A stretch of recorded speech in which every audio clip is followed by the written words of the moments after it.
बिस्मिल्लाहिर्रहमानिर्रहीम। अस्सलाम वालेकुम। Welcome to Harvard academy. Dear aspirants, civil services की जितनी भी एग्ज़ाम्स की टाइप्स हैं, एमसीक्यूज पैटर्न हो या फिर डिस्क्रिप्टिव हो, उसकी प्रिपरेशन के लिए आप हमारे ऑनलाइन प्लेटफॉर्म www.harvardacademy.com इस पे अवेलेबल कोर्सेज को ज्वाइन कर सकते हैं और साथ CSSPMS के हवाले से भी जो मुख्तलिफ सब्जेक्ट्स के कोर्सेज हम ऑफर करते हैं उनको भी आप घर बैठे तैयारी के लिए ज्वाइन कर सकते हैं। आज का हमारा सेशन लीव रूल्स के मुतालिक है और ये रिवाइज्ड लीव रूल्स 1980 के हैं। आज के इस सेशन में हमने दो रूल पढ़ने हैं, रूल नंबर 12 एंड 13। ये दो रूल हम पढ़ेंगे और इसमें जितनी भी चीजें हैं डिस्कस करेंगे और फिर आपका at the end of the session कितनी अंडरस्टैंडिंग है आज के इस लेक्चर की, उस हवाले से एक 5 क्वेश्चन का क्विज होगा जिसको आप अटेम्प्ट करके अपना नॉलेज, अपनी अंडरस्टैंडिंग और अपनी अटेंशन को चेक कर सकते हैं। सो स्टार्ट करते हैं ji. Rule number 12, special leave. Special leave कौन सी है जिसके बारे में स्पेशल लीव हम कहेंगे? सब रूल 1 है, a female civil servant on the death of her husband may be granted special leave on full pay when applied for a period not exceeding 130 days। दो बातें हैं यहाँ पे, एक तो फीमेल सिविल सर्वेंट को मिलेगी ये छुट्टी, दूसरे नंबर पे फुल पे पे मिलेगी, तीसरे नंबर पे है इसकी लिमिट 130 डेज। ये सब रूल 1 में है। फीमेल सिविल सर्वेंट को छुट्टी मिलेगी, फुल पे पे मिलेगी, 130 डेज मिलेगी। सो सब रूल 1 में ये कहा गया, a female civil servant on the death of her husband may be granted special leave on full pay when applied. कब से ये छुट्टी शुरू होगी? When applied for a period, लेकिन ये कितनी होनी चाहिए? Not exceeding 130 days. और ये किस डे से शुरू होगा, इस पे भी बात होगी। सब रूल 2 कहता है, such leave shall not be debited to her leave account. यहां पे ये भी बात क्लियर की गई। अच्छा, यहां पे एक बात याद आपने रखनी है, 130 डेज आपने इसलिए याद रखनी। अब यहां पे ये भी सवाल हो सकता है कि मेल को क्यों नहीं मिलती छुट्टी, फीमेल को क्यों? तो यहां पे मकसद ये है कि इस्लाम में इद्दत का टाइम दिया गया है 120 डेज, जिसमें औरत अपने आप को बाउंड कर लेती है। तो 30 डेज 120 डेज तकरीबन उसके ये हो जाते हैं और 10 डेज एक्स्ट्रा उसको दिए गए हैं जब वो डेफिनेटली अपनी इद्दत का टाइम पूरा करने के बाद कुछ एक्स्ट्रा टाइम अपनी फैमिली के साथ स्पेंड कर सकती हैं।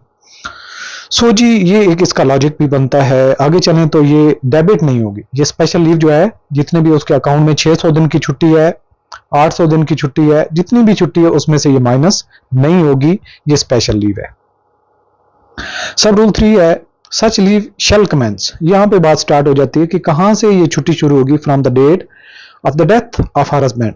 जब उसकी डेथ होगी, डेथ सर्टिफिकेट पे डेट मेंशन होती है, तो उस डेट से लेकर ऑनवर्ड होती है। And for this purpose she will have to produce death certificate. तो ये डेथ सर्टिफिकेट भी उसको देना पड़ेगा, issued by the competent authority either along with her application for special leave. जब एप्लीकेशन सबमिट करेगी स्पेशल लीव के लिए, अगर पॉसिबल हो तो साथ में अटैच किया जा सकता है डेथ सर्टिफिकेट, अगर अवेलेबल हो। अगर ना हो, if that is not possible, अगर ये मुमकिन नहीं है, the said certificate may be furnish to leave sanctioning authority separately. तो बाद में भी उसको प्रोड्यूस किया जा सकता है वो जब वो अवेलेबल हो जाए। सो ये डेथ के दिन से छुट्टी का जो टाइम ड्यूरेशन है 130 डेज स्टार्ट होता है, ये बात आपने याद रखनी है।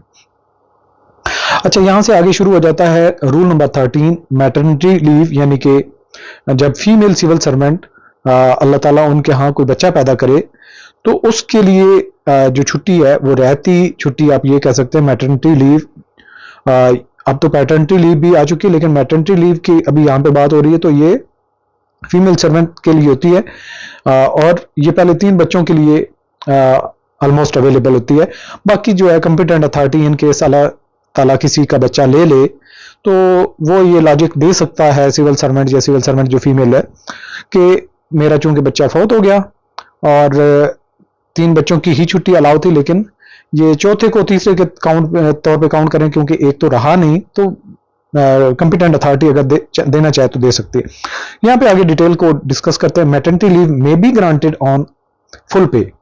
जो वालदा को छुट्टी मिलती है वो क्या मिलेगी, फुल पे के साथ मिलेगी, आउटसाइड द लीव अकाउंट, यानी कि लीव अकाउंट में जो छुट्टी है उसमें से नहीं, अलग से है। To a female civil servant to the extent of 90 days in all from the date of its commencement और 45 days from the date of her confinement. यानी कि अगर पूरी छुट्टी लेना चाहती है, यानी कि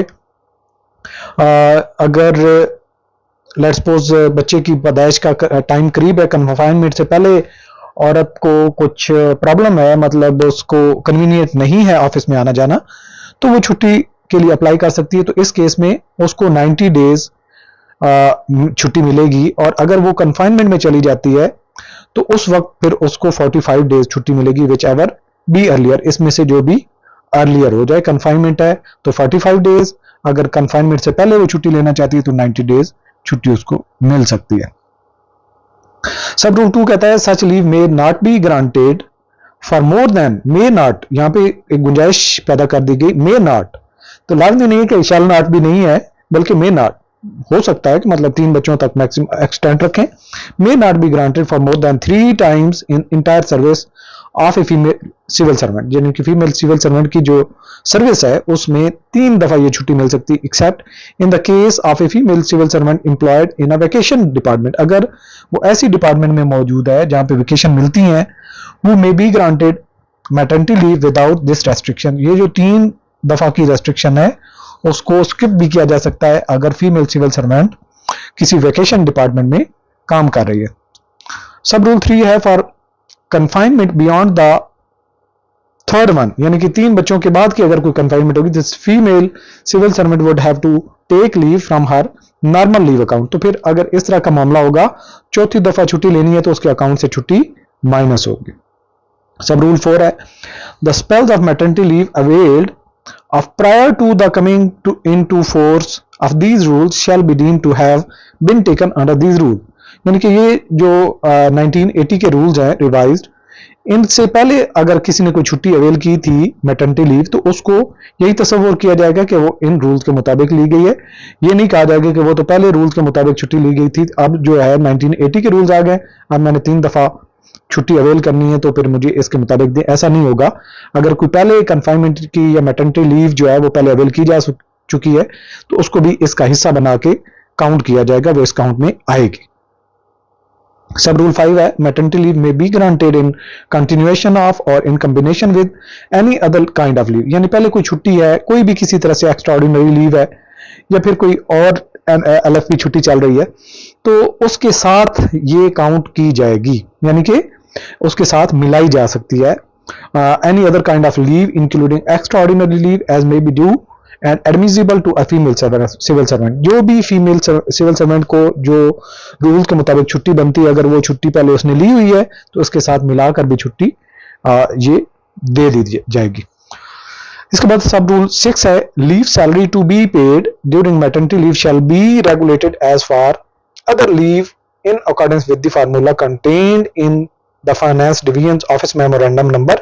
यहाँ पे सिंपल सी बात है कि जो लीव सैलरी होगी वो उसको इसी तरीके से पे की जाएगी जो बाकी छुट्टियों की दौरान में कंटिन्यूएशन होती है। ये जो फाइनेंस के ऑफिस मेमोरेंडम यहाँ पे मेंशन है 1/69 और ये 26 जुलाई 1969 का एक और दूसरा लेटर है 28 नवंबर 1969 का।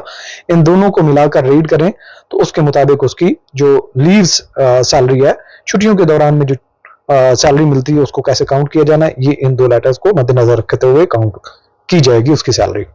The leave salary to be paid during maternity leave will therefore remain unaffected, यानी कि जो मैटरनिटी लीव के दौरान उसकी सैलरी है वो अनअफेक्टेड रहेगी, उसको सेम इट इज जैसे नॉर्मली वो ड्यूटी कर रही होगी उसको मिलती है, even if an increment accrues during such leave and the effect of such increment will be given after the expiry of maternity leave।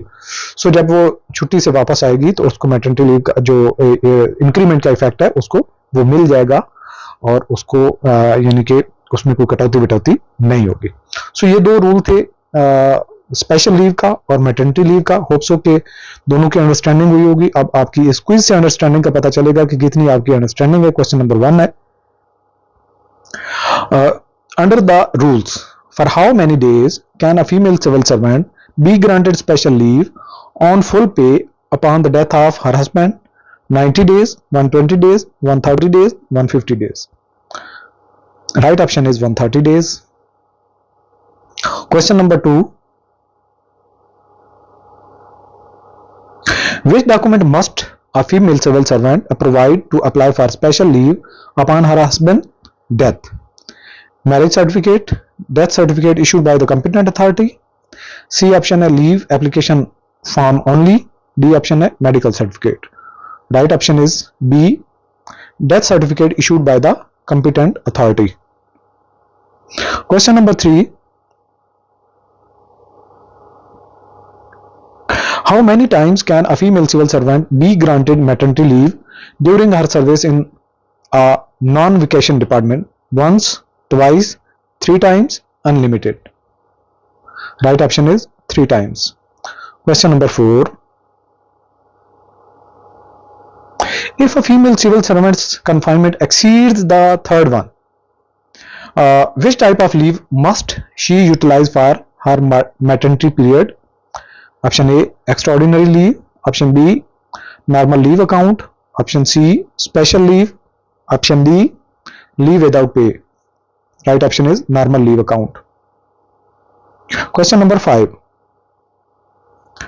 During maternity leave, if an increment accrues, how is the leave salary affected? Option A, the increment is immediately applied to the leave salary. Option B, the increment is ignored. Option C, the leave salary remains unaffected and the increment takes effect after the maternity leave ends.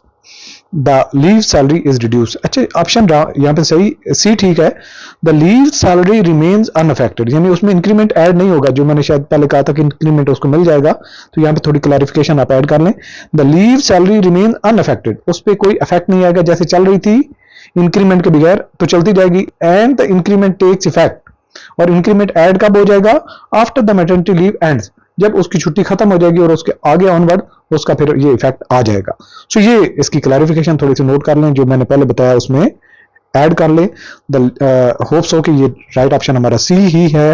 हम देख भी लेते हैं, तो आपने ये point उसमें add कर लेना. C option is right option. The leave salary remains unaffected and the increment takes effect after the maternity leave ends. So आज का सेशन यहाँ पे कंक्लूड होता है. हार्वर्ड अकेडमी के प्लेटफॉर्म से मुकम्मल तैयारी के लिए आप ज्वाइन कर सकते हैं. खुदा हाफिज.